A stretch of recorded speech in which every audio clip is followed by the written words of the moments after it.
El día que cumplí 60 años, mi hijo me agarró del hombro con tanta fuerza que me hizo daño, y me obligó a firmar la cesión de mi casa, mientras mis nietos aplaudían. «Venga, abuelo», se rió mi nieto de 8 años. «Dando palmas. Papá dice que ahora vamos a tener una casa más grande». Bajé la mirada hacia el montón de escrituras y documentos legales esparcidos sobre la mesa del comedor. La misma mesa de roble que mi difunta esposa y yo habíamos tardado 6 meses en pagar, con nuestros ahorros. La tarta de cumpleaños seguía intacta a escasos metros. Las 60 velas ya se habían derretido, formando pequeños charcos de cera. La decoración que colgaba del techo de repente parecía ridícula. Había globos azules y una pancarta que decía «Felices 60». Papá. Las serpentinas de plástico ondeaban suavemente con el aire acondicionado. Todo había sido planeado con mucho cuidado. Pero no de la manera que yo pensaba. «Fírmalo», dijo mi hijo entre dientes, y sus dedos se clavaron aún más en mi hombro. «No tiene por qué ser desagradable». Mi nuera deslizó un bolígrafo hacia mí. «El abogado ya lo ha dejado todo listo». Miré las caras a mi alrededor. Mis nietos sonreían porque pensaban que aquello era parte de la celebración. No tenían ni idea. Ninguno de los dos entendía que a su abuelo lo estaban echando del único hogar que había tenido en su vida. Cogí el bolígrafo sin discutir, sin levantar la voz, sin preguntar el motivo. Mi hijo me miró sorprendido. «¿De verdad vas a firmar?» Asentí. «Lo haré». Firmé cada página despacio, con buena letra. Luego empujé los papeles hacia el otro lado de la mesa. Nadie dijo una palabra. Caminé hacia la puerta principal, donde me esperaba una maleta marrón. Ya hecha, y con la cremallera cerrada, a mi nuera no se le había olvidado nada. Incluso mis pastillas para la tensión estaban perfectamente guardadas en el bolsillo delantero. Había planeado esto durante días, tal vez semanas. Cogí la maleta. Me di la vuelta y eché un último vistazo a la casa que mi mujer y yo habíamos construido juntos, hacía casi 30 años. La cocina donde ella le enseñó a nuestro hijo a hornear bizcochos de yogur, el pasillo donde las marcas de lápiz aún medían su altura a lo largo de cada año de colegio, el salón donde pasamos innumerables mañanas de Reyes, abriendo regalos baratos del bazar del barrio, porque no podíamos permitirnos nada más. Cada clavo, cada tabla, cada gota de sudor, cada recuerdo. Luego miré directamente a los ojos de mi hijo. «No tienes ni idea de lo que acabas de hacer». Su sonrisa de confianza no se inmutó. «Adiós, papá». Asentí una vez. Luego salí por la puerta principal 2 meses antes. Me llamo Daniel y, hasta hace poco, creía que había hecho todo lo que se suponía que debía hacer un padre. No era rico. Nunca lo había sido. Pasé 38 años trabajando como electricista a las afueras de Madrid. Días interminables. Inviernos helados. Áticos sofocantes en pleno julio, arrastrándome por sótanos y obras hasta que mis rodillas me recordaban cada mañana que me había ganado cada euro de la forma más dura. Me jubilé 3 meses antes de mis 60 cumpleaños. No porque quisiera, sino porque mi cuerpo finalmente votó en mi contra. La empresa me organizó una pequeña fiesta de jubilación. Café, un buen almuerzo, un reloj grabado y una fotografía enmarcada y firmada por los compañeros con los que había trabajado durante décadas. Nada lujoso, pero significaba mucho para mí. Cuando entré por la puerta de mi casa después de aquello, esperaba que mi familia estuviera esperándome. En cambio, la casa estaba vacía. Se habían olvidado. Mi hijo, Bruno, me envió un mensaje 2 horas después. «Perdona, papá. Ha sido un día de locos. Le dije que no se preocupara. Los padres se acostumbran a la decepción mucho antes de que sus hijos se den cuenta de que la están causando. Bruno no siempre había sido así. De pequeño, me seguía a todas partes. Llevaba mi caja de herramientas, que era casi más grande que él. Todos los domingos parábamos a tomar chocolate con churros después de hacer los recados. Cuando tenía 10 años, le decía con orgullo a todo el mundo que su padre podía arreglar cualquier cosa. Ojalá la vida se hubiera congelado justo ahí. Su madre, Laura, murió de cáncer de mama cuando Bruno tenía 19 años. Todo cambió después de eso. Enterré a mi mujer. Luego enterré mi propio dolor. Porque mi hijo aún necesitaba un padre. Hice horas extras. Me salté las vacaciones. Pospuse mi jubilación y vendí las joyas de Laura para ayudar a pagar la matrícula de la Universidad de Bruno cuando las becas no fueron suficientes. Nunca se lo dije. Él creía que el dinero salía de mis ahorros. Quería que se centrara en construir su futuro, no en cargar con la culpa. Después de que se graduara, le ayudé a comprar su primera furgoneta. Cuando quiso abrir su propia empresa de reformas y paisajismo, vacié una gran parte de mis ahorros para pagar la entrada. Él lloró. Prometió que me devolvería cada céntimo. Yo me reí. Lo abracé y le dije que simplemente construyera una buena vida. Eso era suficiente para mí. Años después, se casó con Alicia. Era hermosa, inteligente, segura de sí misma. El tipo de mujer que podía encantar a un desconocido en 5 minutos. Yo quería que me cayera bien. De verdad que sí. Al principio, pensé que yo también le caía bien. Me invitaba a comer paella los domingos. Me preguntaba por Laura. Escuchaba mis viejas historias. Pero poco a poco, muy poco a poco, empezaron a escaparse pequeños comentarios. Este barrio se está quedando muy viejo. Deberías reformar la cocina por completo. La gente de tu edad no necesita un chalet tan grande. Ahora construyen residencias preciosas para jubilados con todas las comodidades. Nada abiertamente cruel. Solo pequeñas semillas. Bruno empezó a repetir esos comentarios sin darse cuenta.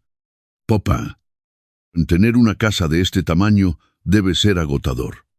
Podrías simplificar tu vida. Piensa en vender ahora, que el mercado inmobiliario está por las nubes. Yo siempre sonreía y le decía que lo pensaría. La verdad era que nunca planeé irme a esa casa. El cerezo favorito de Laura seguía en el patio trasero. Lo había plantado el día que nació Bruno. Cada aniversario, nos sentábamos debajo con una bebida fría a soñar con envejecer juntos. Un sueño se hizo realidad. El otro no. Después de mi jubilación, Bruno y Alicia empezaron a visitarme más a menudo. Al principio, me pareció maravilloso. Los nietos también venían. Emma, de 11 años, y Lucas, ojo, corrían por el patio riendo. Durante un tiempo, me convencí a mí mismo de que todo estaba mejorando por fin. Entonces, una tarde, escuché a Alicia hablando por teléfono en mi cocina. Si por lo menos soltara la casa de una vez. Dejó de hablar en el momento en que me vio, sonrió y me preguntó si quería otra taza de café. Fingí no darme cuenta porque, a veces, fingir es más fácil que aceptar la verdad. Una semana después, Bruno me invitó a cenar. Papá, me dijo con una gran sonrisa, hemos estado pensando en qué hacer este año y queremos celebrar tus 60 cumpleaños en tu casa. Alicia asintió con entusiasmo. Toda la familia junta. Los niños ya están planeando la decoración. Emma daba saltitos de emoción. Va a ser el mejor cumpleaños de todos. Abuelo, miré a mi alrededor. a las caras sentadas a la mesa. Por primera vez en meses, sentí que mi familia me quería de verdad. Sonreí. Me encantaría. No tenía ni idea de que ya estaban planeando algo completamente distinto. Después de que Bruno invitara a todos a celebrar mi cumpleaños en casa, pasé las siguientes semanas sintiendo algo que no había sentido en mucho tiempo. Me sentía necesario. Suena tonto cuando tienes 60 años. Te dices a ti mismo que ya has superado la necesidad de aprobación, que ya no te importa si tus hijos adultos te llaman o no, que ya no esperas que recuerden el Día del Padre sin que nadie se lo recuerde. Pero es mentira. No importa los años que tengas. Siempre hay una parte de ti que se ilumina cuando tu hijo te dice que quiere pasar tiempo contigo. Eso fue exactamente lo que me pasó. Bruno empezó a llamar casi un día sí y otro no. Papá, necesitas algo del supermercado. ¿Quieres que te corte el césped este fin de semana? Me paso después del trabajo. Se sentía diferente. Alicia vino un sábado con una bandeja de canelones al horno caseros. Pensé que no deberías tener que cocinar, me dijo. Casi me echo a reír.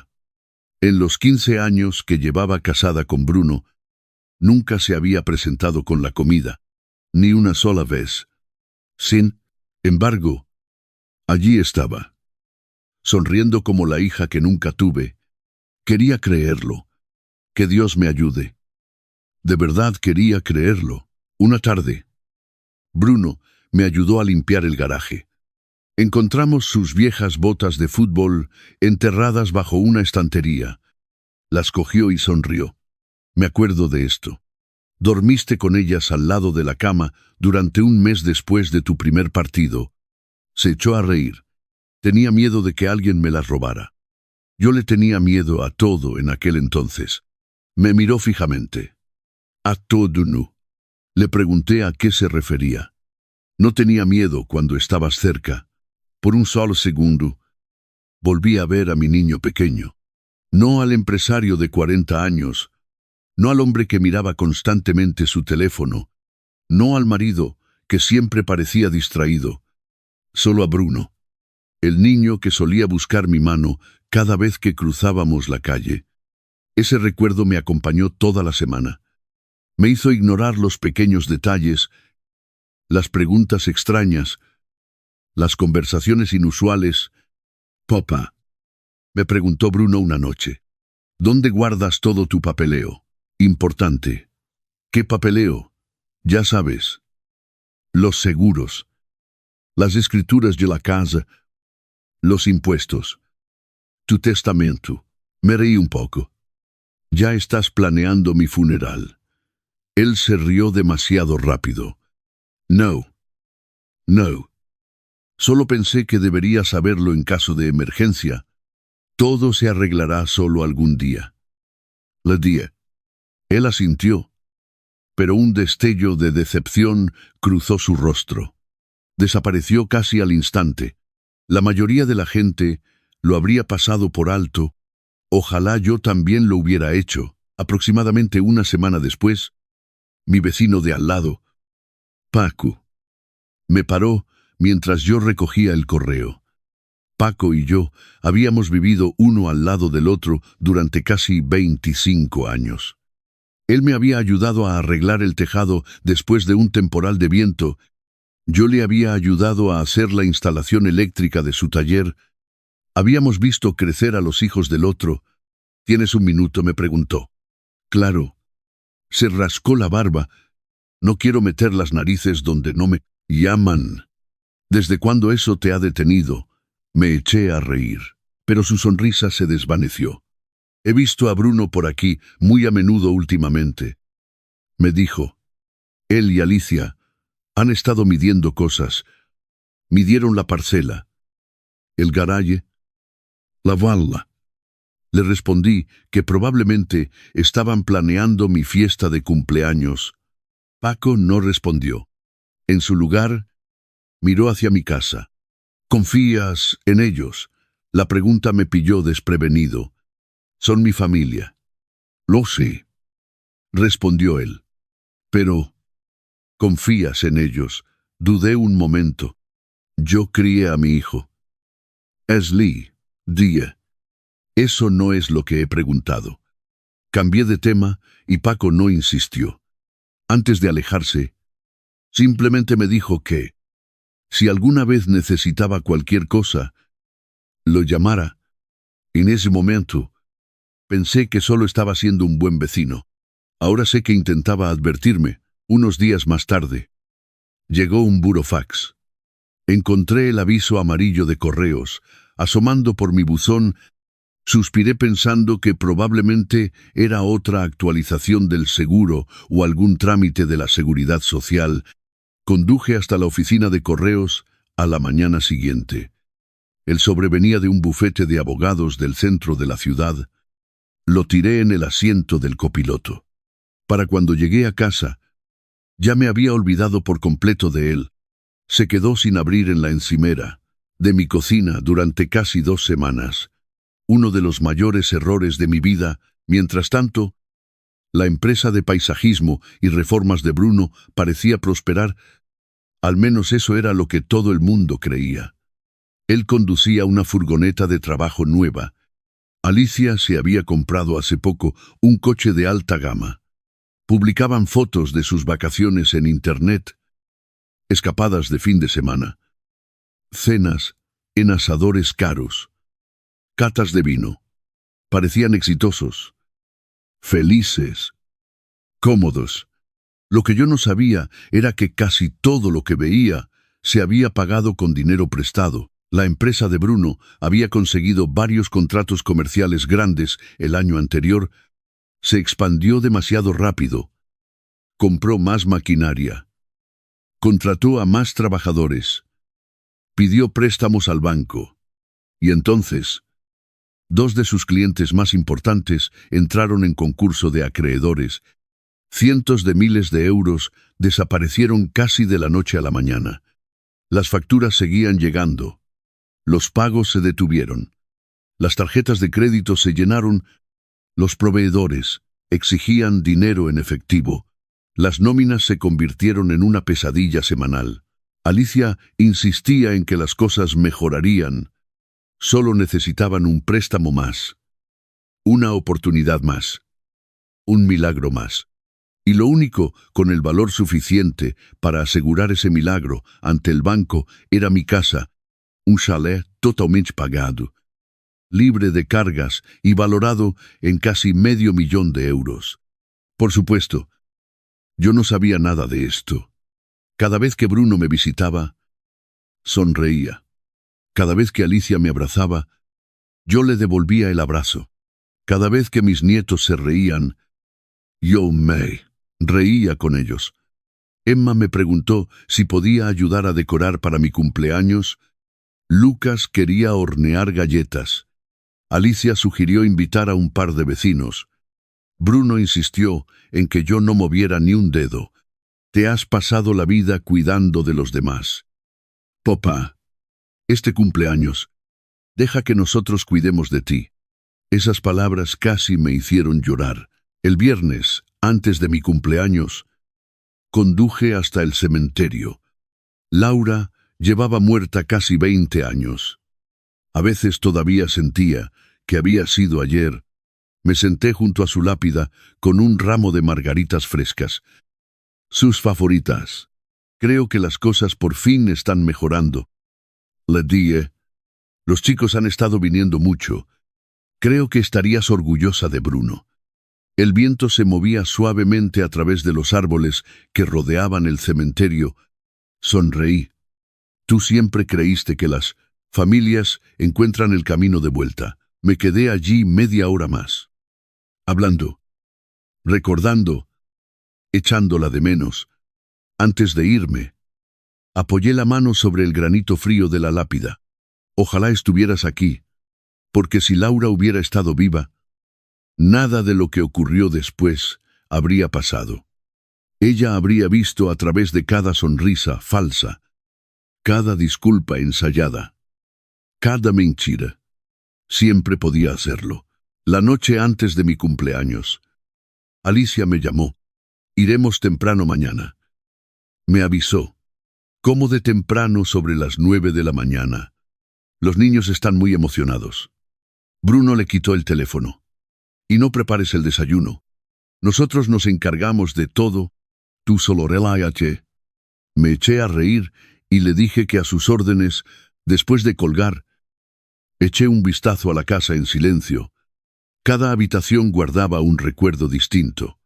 Bruno aprendiendo a montar en bicicleta en el camino de entrada. Laura cantando mientras preparaba la cena. Las luces de Navidad enredadas en el altillo. Las marcas de lápiz dentro del armario del pasillo, mostrando la altura de Bruno desde la guardería hasta el instituto. Pasé los dedos por esas líneas borrosas. Una vez había sido tan pequeño. Una vez estuve tan seguro de que el amor por sí solo podía mantener unida a una familia. Esa noche. Antes de irme a la cama, me fijé en el sobre cerrado del abogado que seguía en la encimera de la cocina. Lo cogí. Le di la vuelta y lo volví a dejar. Puede esperar hasta el lunes. Murmuré. Fuera. La lluvia empezó a golpear suavemente los cristales. Dentro. Me fui a dormir creyendo que el día siguiente se convertiría en uno de los cumpleaños más felices de mi vida. En lugar de eso, se convertiría en el día que perdí mi hogar. La lluvia ya había parado para cuando llegué al final de mi calle. Aparqué mi vieja furgoneta en el arcén. Apagué el motor y apoyé ambas manos en el volante. Por primera vez, desde que salí por mi propia puerta, me permití llorar. No porque hubiera perdido la casa, no porque me hubieran humillado, sino porque mi hijo me había mirado a los ojos mientras destruía todo lo que su madre y yo habíamos tardado 30 años en construir, y no había sentido absolutamente nada. Lloré durante unos 5 minutos. Luego me sequé la cara con un trapo del taller que tenía en la consola central. Llorar no va a ayudar. Laura. Susurré. Hablando con mi difunta mujer, como solía hacer cuando la vida se volvía demasiado pesada.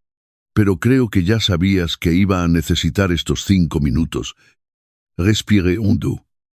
Arranqué la furgoneta y me alejé de allí. La mayoría de la gente probablemente imaginó que pasé esa noche durmiendo en mi furgoneta o registrándome en un albergue para personas sin hogar. Bruno. Desde luego. Pensaba eso. Alicia probablemente me imaginó sentado solo en algún hostal barato de carretera, preguntándome cómo iba a sobrevivir. No tenían ni idea. En lugar de eso, conduje unos 30 kilómetros hacia un tranquilo apartahotel cerca de Torrejón. Nada lujoso. Solo un sitio limpio, seguro y privado. La joven recepcionista me sonrió cortésmente. Necesito una habitación para una temporada. Le dije. Vacaciones. Sonreí levemente. Algo así.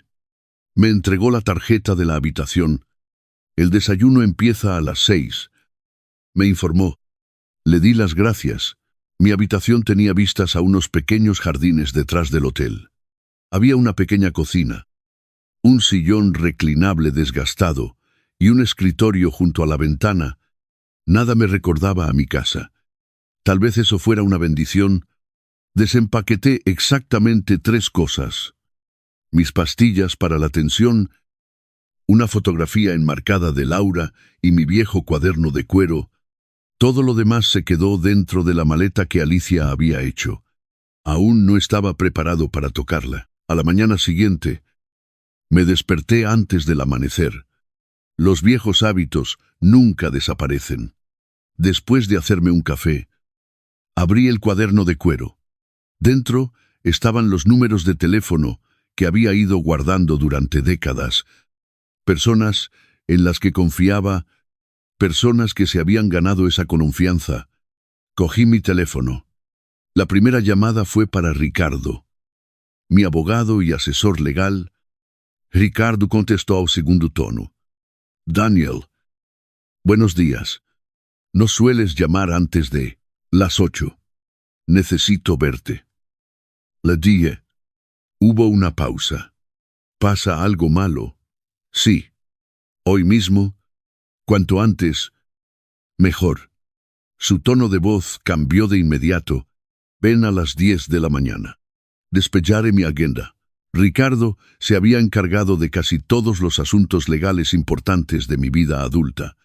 El testamento de Laura, nuestra planificación patrimonial, los registros de propiedad, los documentos de jubilación.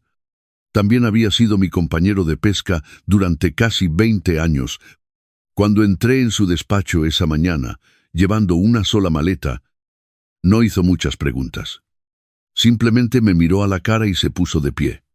¿Qué ha pasado? Mi hijo me ha quitado la casa. Ricardo se quedó mirándome. Explícamelo. Y eso hice. Cada detalle.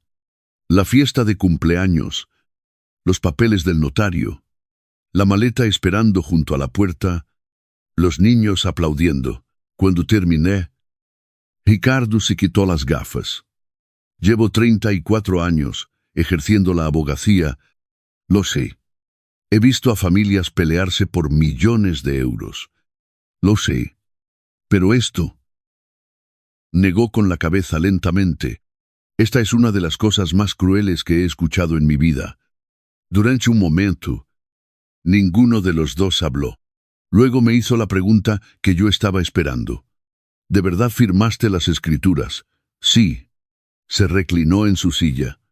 Firmaste voluntariamente. Firmé. Eso no es lo que te he preguntado. Miré por la ventana de su despacho. Mi hijo tenía la mano en mi hombro apretando. Ricardo asintió. Lo entiendo. Abrió un archivador. Sacó varias carpetas y luego esbozó una sonrisa. Una muy pequeña. Menos mal. Fruncí el ceño. Menos mal. ¿Te acordaste de Laura? Me dijo.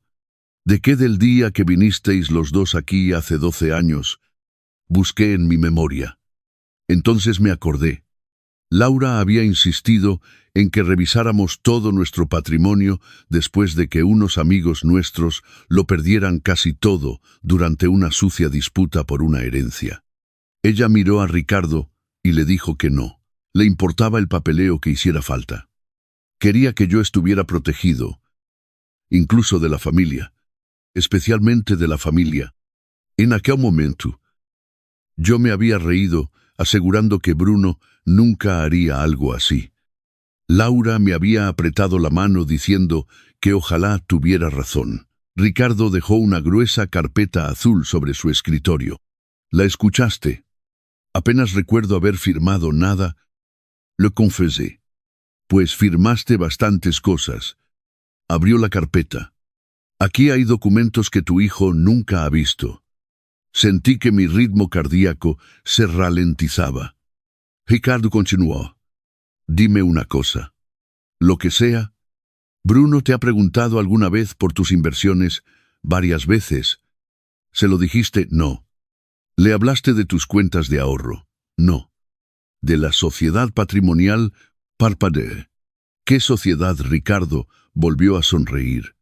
¿De verdad que no te acuerdas? Hace 12 años... Laura me convenció para crear una estructura financiera protegida.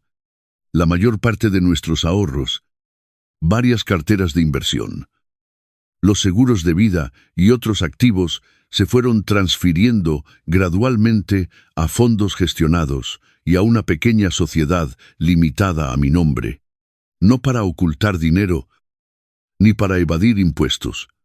Simplemente para facilitar las cosas y proteger el patrimonio. Cuando uno de los dos falleciera, Ricardo deslizó otro documento por el escritorio y la casa. Pregunté, ¿qué pasa con ella? Que no es lo único que tienes. Ya lo sé. No. Se inclinó hacia adelante. No creo que lo sepas. A lo largo de los años, me había apegado tanto emocionalmente a la casa que me había olvidado del resto. Mis fondos de inversión, las acciones que daban dividendos, los depósitos bancarios a plazo fijo y un modesto dúplex alquilado que Laura había heredado de su tía hacía años. No había pensado en ello en muchísimo tiempo, porque los asesores financieros lo gestionaban todo automáticamente. Ricardo sumó el valor estimado. La cifra me sorprendió incluso. A mí me quedé mirando el papel. No me había dado cuenta de que Laura lo quería así para que nunca tuvieras que preocuparte. Me explicó. Me reí suavemente. Ella siempre planeaba las cosas mucho más a futuro que yo. Desde luego que sí. Hacia el mediodía, Ricardo cerró las carpetas. Entonces, ¿qué quieres hacer? Lo miré con detenimiento. No quiero venganza. Lo sé. Simplemente no quiero ser la víctima de nadie. No son la misma cosa. Me respondió. No. No lo son. Él asintió. Entonces asegurémonos de que no seas ninguna de las dos cosas. Mi segunda cita de esa tarde fue con mi asesora financiera, Carmen. Ella había gestionado mi cartera de jubilación desde poco después de que Laura falleciera. Me recibió calurosamente, pero luego se fijó en la maleta junto a mi silla. Su sonrisa se desvaneció. Daniel, seguro que has escuchado historias peores que la mía. No muchas, respondió ella. Después de escuchar lo que había pasado, abrió los resúmenes de mis cuentas. Lo primero es lo primero, dijo, girando el monitor hacia mí. No tienes que preocuparte por el dinero. No lo hacía. Lo sé. Pero quería que escucharas a otra persona decírtelo. Me explicó mis ingresos mensuales. La pensión de jubilación, el dinero de las inversiones, los ingresos del alquiler, era más que suficiente para que una persona viviera muy cómodamente. No había perdido mi futuro. Solo había perdido una dirección postal. Había una diferencia tremenda. Esa noche, regresé al hotel. Me preparé un sándwich sencillo y me senté junto a la ventana. Viendo a los patos deslizarse por el estanque, por primera vez en 2 días, me sentía en calma. No feliz, no aliviado, simplemente en calma. Mi teléfono vibró. Era Bruno. Dejé que sonara. Segundos después, llegó un mensaje de voz. Hola. Papá. Solo quería asegurarme de que habías encontrado un sitio donde quedarte. Ni una disculpa. Ni preocupación. Solo curiosidad. Borré el mensaje. Luego miré la fotografía de Laura. Se creen que han ganado. Di en voz baja. A la mañana siguiente, me llamó Ricardo. Daniel. Buenos días. Ya lo he revisado todo. ¿Estás listo? Miré hacia el agua tranquila del estanque. Una suave brisa onduló la superficie. Por primera vez desde mi cumpleaños, sonreí. Ahora sí, cuando la gente piensa en venganza, suele imaginarse gritos, juzgados, coches de policía, alguien siendo esposado.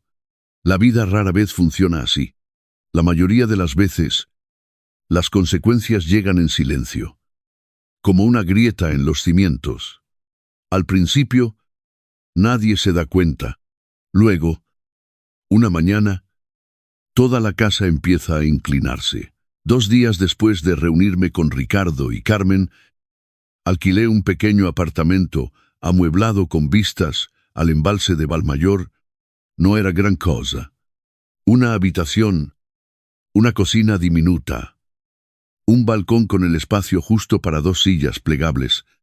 A Laura le habrían encantado las vistas. Cada mañana, los pescadores lanzaban sus barcas antes del amanecer. Por las tardes, las parejas paseaban por la orilla. Por primera vez en años, me encontré sentado fuera con una taza de café en lugar de preocuparme por cortar el césped o reparar los canalones. No me estaba escondiendo. Me estaba curando. Ricardo había insistido en ello. No tomes ninguna decisión emocional. Me advirtió. Deja que la ley haga su trabajo. ¿Qué trabajo?, pregunté. El que tu hijo olvidó que estaba diseñada para hacer. Mientras tanto, Bruno creía que por fin la vida le sonreía. Paco, mi vecino, me mantenía informado, no porque yo se lo pidiera, sino porque las noticias vuelan rápido en una calle residencial y tranquila. Ya han empezado a arrancar la cocina, me dijo durante una comida, una tarde.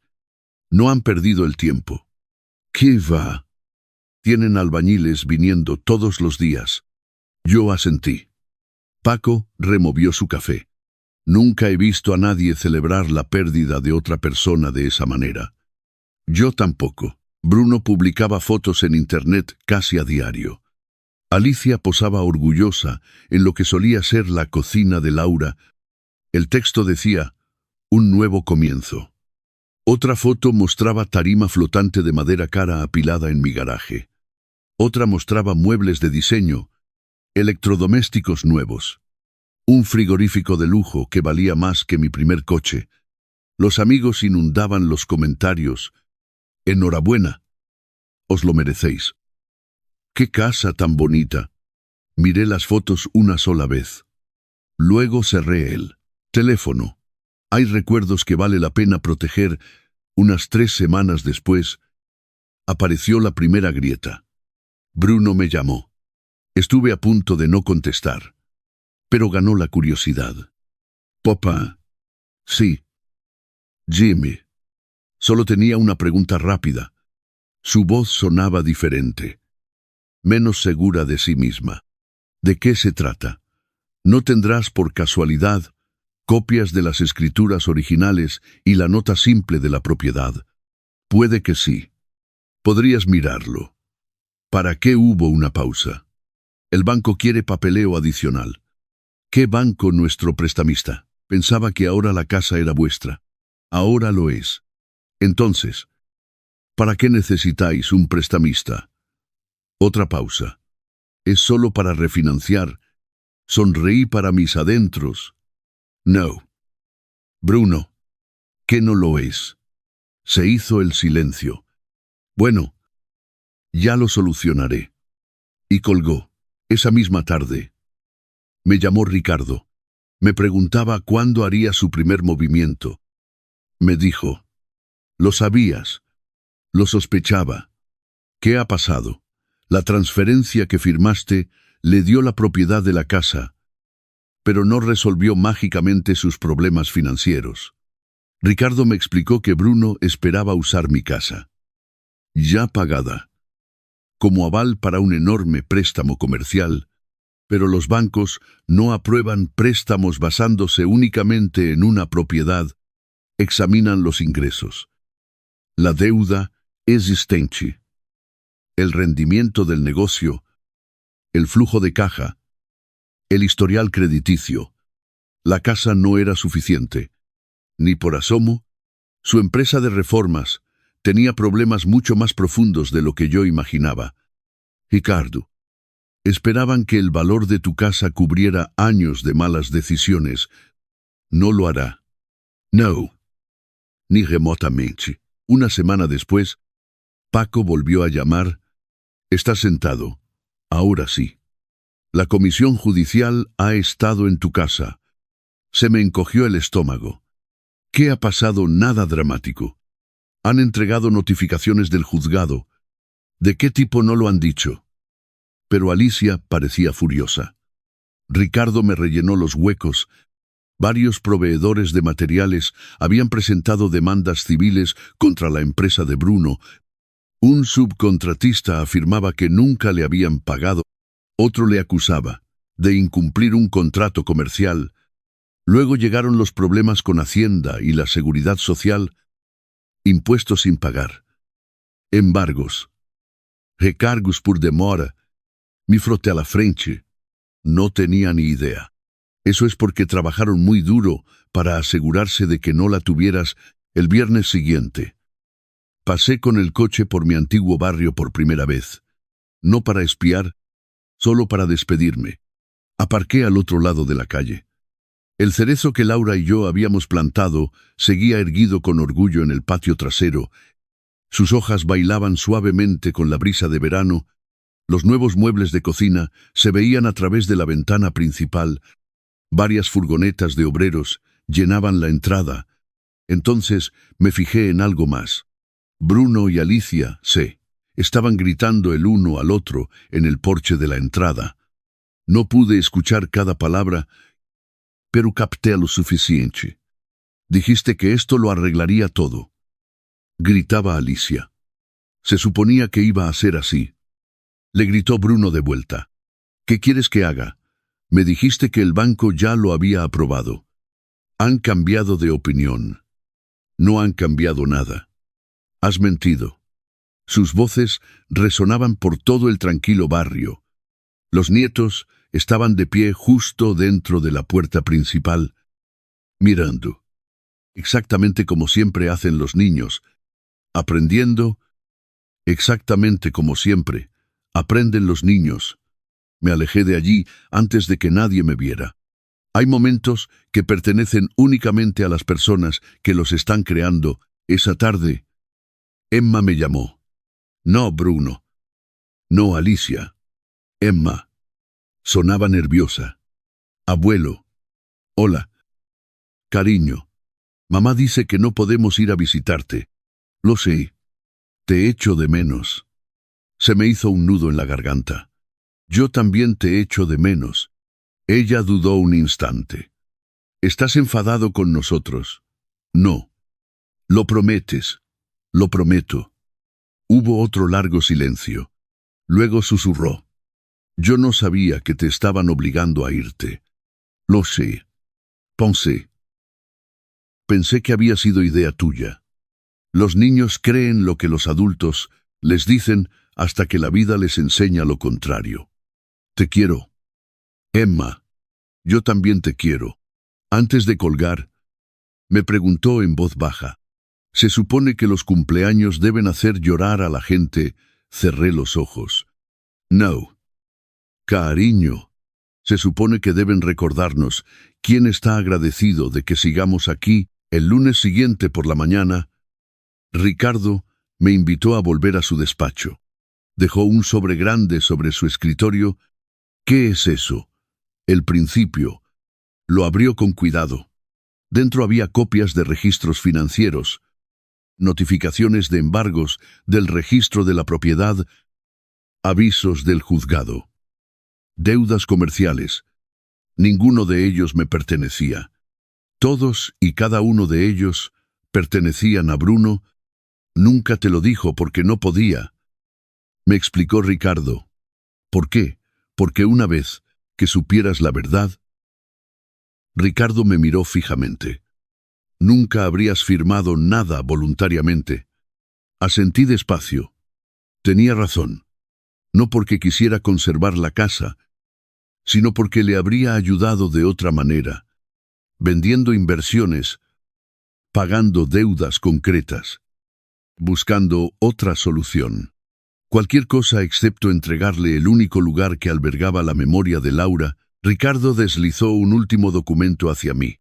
¿Qué es esto? Una carta. ¿De quién? Mía parecía confundido. Va dirigida a tu hijo. ¿Qué dice? Nada amenazante. Nada emocional. Solo los hechos. Se reclinó en su silla.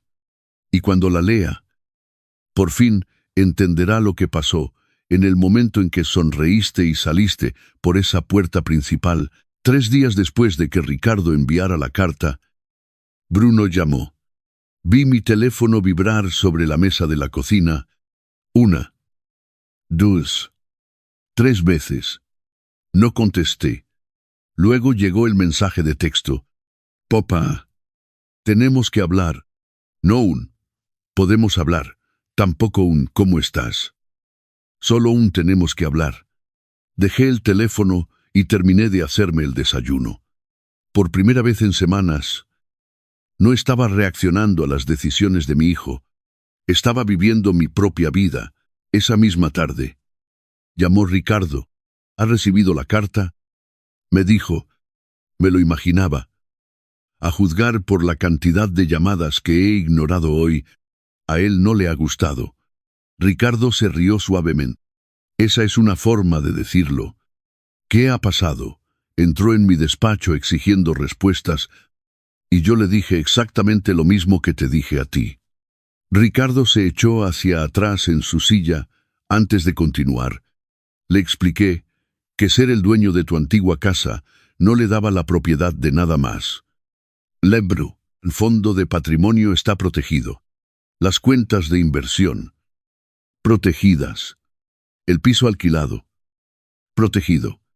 Los activos de tu jubilación siguen siendo tuyos. El fondo para donaciones que Laura quería sigue estando totalmente financiado. Cerré los ojos. Laura, incluso después de todos estos años, seguía protegiéndome. Ricardo continuó. También le informé de que ninguno de esos activos se le había prometido nunca. Nunca se los prometí. Afirmé. Lo sé. Pero él lo dio por hecho. Esa frase me acompañó todo el día. Lo dio por hecho. Bruno había dado por hecho que la casa lo era todo.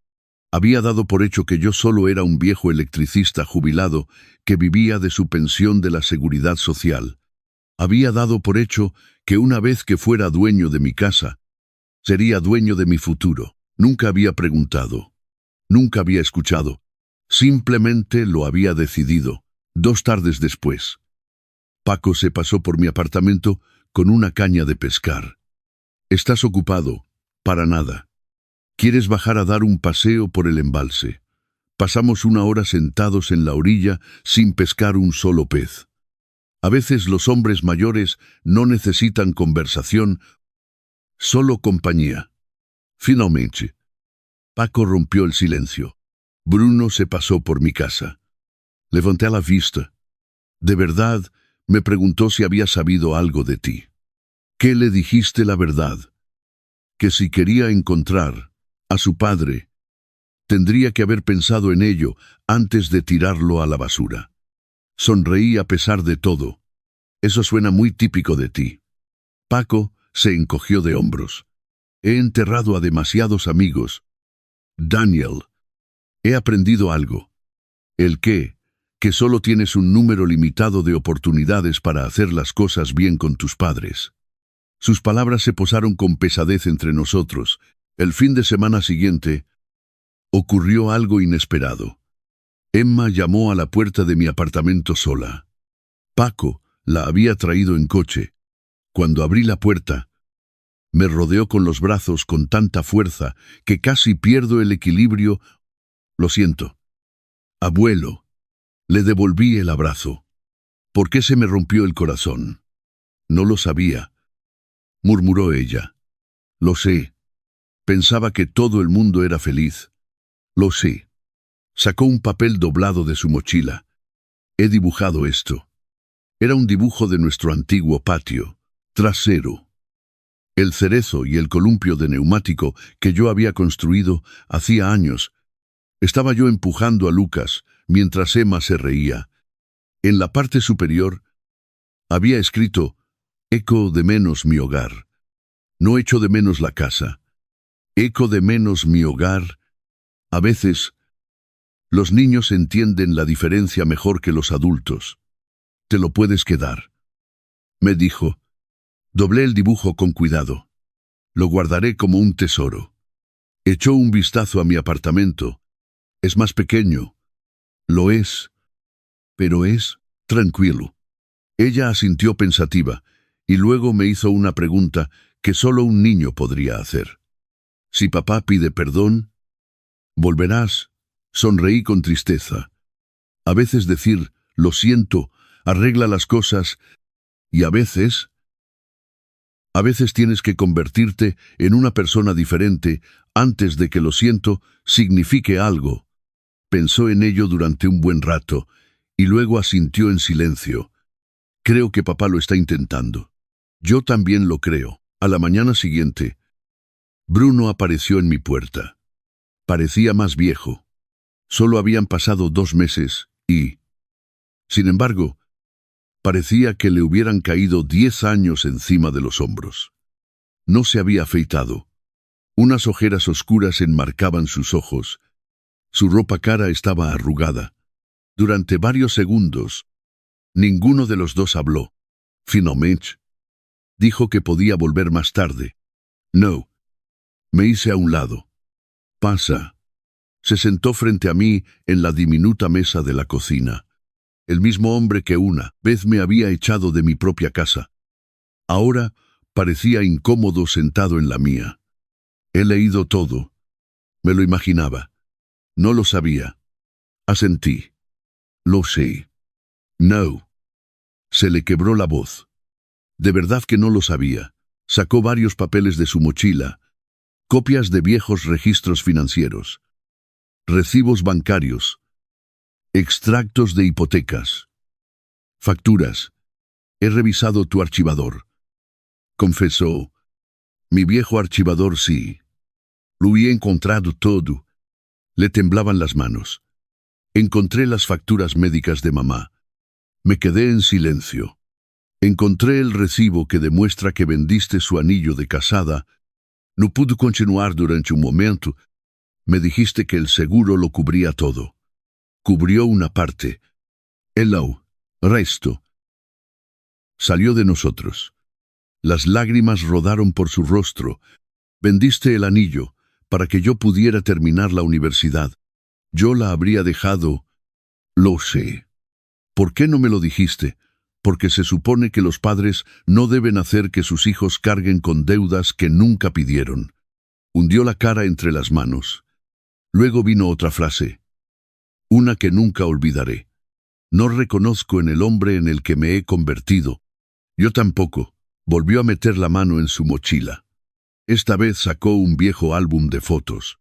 Laura lo había montado años antes de morir. Cada cumpleaños, cada Navidad, cada obra de teatro del colegio, cada viaje de pesca. En la última página, había escrito algo con una impecable tinta azul. Cuidaos el uno al otro cuando yo no esté.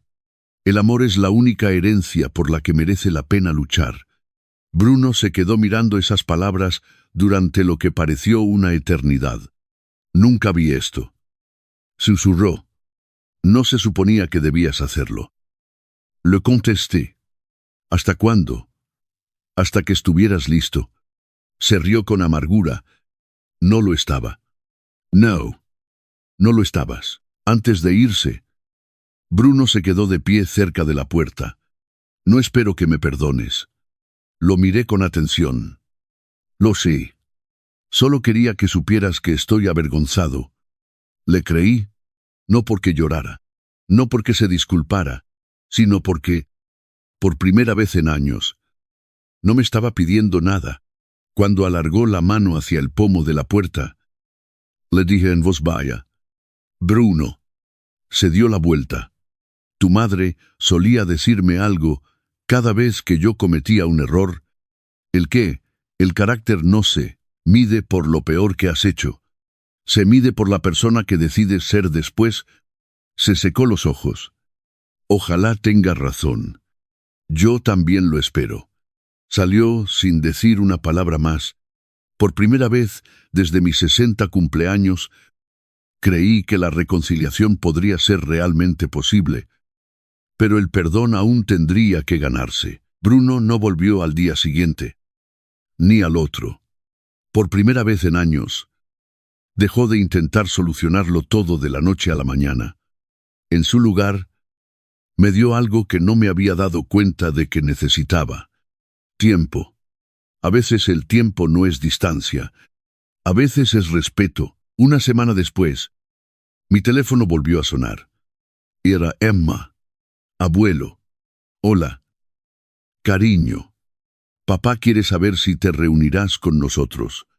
¿Dónde? En el cementerio. Miré hacia la foto enmarcada de Laura que descansaba en mi estantería. ¿Qué día? El sábado. Allí estaré. La mañana del sábado llegó con un cielo azul y despejado. A Laura siempre le había encantado el mes de septiembre. Solía decir que el verano por fin aprendía a ser amable. Cuando llegué al cementerio, Bruno ya estaba de pie junto a su tumba. Alicia estaba a un par de metros detrás de él. Emma y Lucas sostenían un ramo de lirios blancos. Durante varios minutos, nadie habló. El silencio no resultaba incómodo. Resultaba sincero.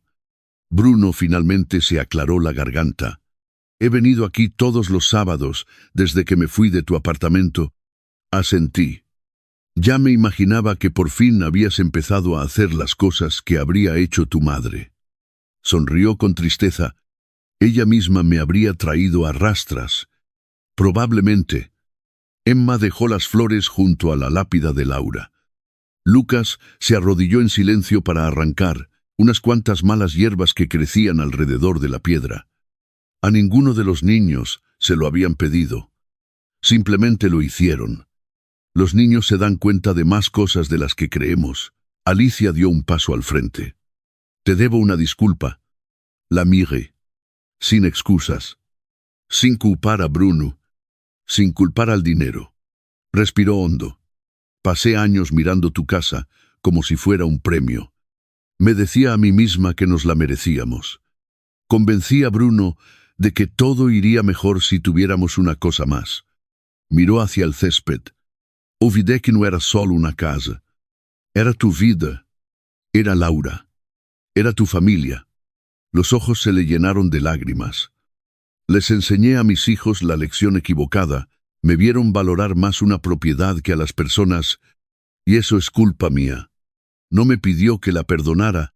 Simplemente dijo la verdad. Eso era importante. Bruno se metió la mano en el bolsillo de la chaqueta. Sacó un pequeño sobre. Sé que esto no arregla nada. Me lo entregó. Dentro estaban las escrituras de mi antigua casa. Las había firmado de vuelta. Lo miré. No tenías por qué hacerlo. Lo sé. Pero quería hacerlo. No me la merezco. No. No te la mereces.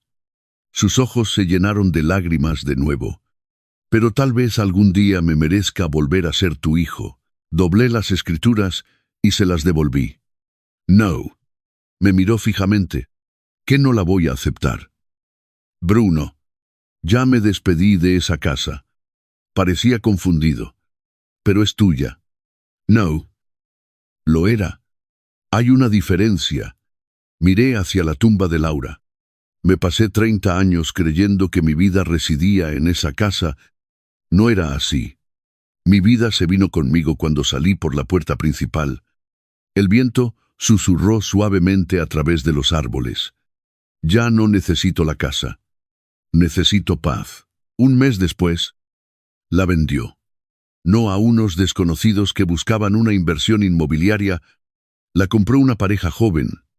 Tenían una hija de 3 años que corría riendo por el patio trasero durante la visita a la casa. La niña pequeña se detuvo debajo del cerezo de Laura y miró hacia arriba. Es muy bonito. Su madre sonrió. La cuidaremos bien. De alguna manera, le creí. Mientras firmaba los papeles de la venta, no sentí tristeza. Solo gratitud. La casa había hecho su trabajo. Ahora, le tocaba a otra persona llenarla de recuerdos. Con el dinero de la venta, me compré una pequeña casa de campo cerca del embalse. Una habitación. Un taller en la parte trasera y un porche con vistas al agua. Exactamente lo suficiente. Sin habitaciones vacías. Sin ecos. Sin recordatorios de lo que había perdido. Solo espacio para lo que aún importaba. Ricardo me ayudó a actualizar mi testamento. Esta vez, creé un fondo de ahorro para Emma y Lucas. Para la matrícula de la universidad, formación profesional o para montar un pequeño negocio. El dinero siempre estaría disponible, pero solo si completaban cursos de educación financiera y realizaban trabajos de voluntariado cada año hasta que cumplieran 25 años. Ricardo sonrió mientras leía el borrador final. Laura lo habría aprobado. Eso espero. No. Se rió suavemente. Estoy seguro. Los meses pasaron. Bruno no me pidió dinero. Ni una sola vez. En lugar de eso, aparecía todos los sábados por la mañana. A veces pescábamos. A veces reparábamos muebles viejos en mi taller, a veces simplemente bebíamos café sin decir gran cosa. Poco a poco, muy poco a poco, la confianza empezó a volver, no porque él quisiera el perdón, sino porque dejó de esperarlo. Alicia se hizo voluntaria en un banco de alimentos local, no para guardar las apariencias. Nunca publicó fotos en internet. Simplemente iba todos los miércoles al salir de trabajar. Emma me escribía cartas. Lucas empezó a aprender carpintería conmigo. Una tarde, lijó con cuidado una pequeña casita para pájaros y me preguntó con orgullo: «Abuelo, ¿crees que a la abuela le habría gustado esto?» Sonreí. Le habría encantado. Una noche, casi un año después de mi 60 cumpleaños, Bruno y yo estábamos sentados en mi porche viendo cómo el sol desaparecía sobre el embalse. «Todavía pienso en aquel día», confesó. «Yo también, cuando me miraste y dijiste». Tragó saliva con dificultad. «No tienes ni idea de lo que acabas de hacer». «Me acuerdo. Pensé que te referías al dinero». Sonreí. «Por fin te has dado cuenta». Él asintió. «No estabas hablando de la casa». «No. Estaba hablando de nosotros». Miré hacia el agua.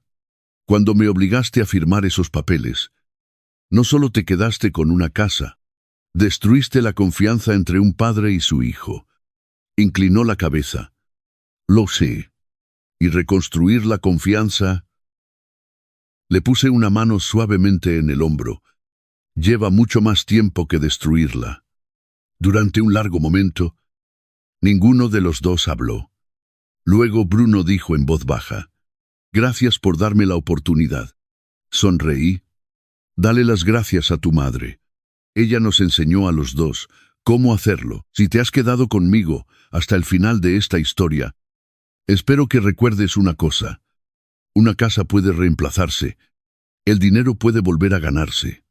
Incluso las relaciones rotas pueden, a veces, reconstruirse. Pero el respeto es una elección que hacemos todos los días.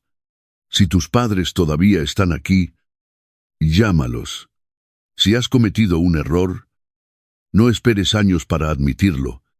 Y si alguien ha cambiado de verdad, no tengas miedo de dejar la puerta un poco abierta. A veces la mayor victoria no es ver cómo alguien lo pierde todo. A veces es ver cómo se convierte en una persona mejor. Si esta historia ha tocado tu corazón o te ha recordado a alguien a quien quieres, sería un honor para mí que la compartieras con ellos. Y si te gustaría escuchar más historias sobre el perdón familiar y cómo encontrar la fuerza después de una traición, considera suscribirte y acompañarme de nuevo. Gracias por escuchar.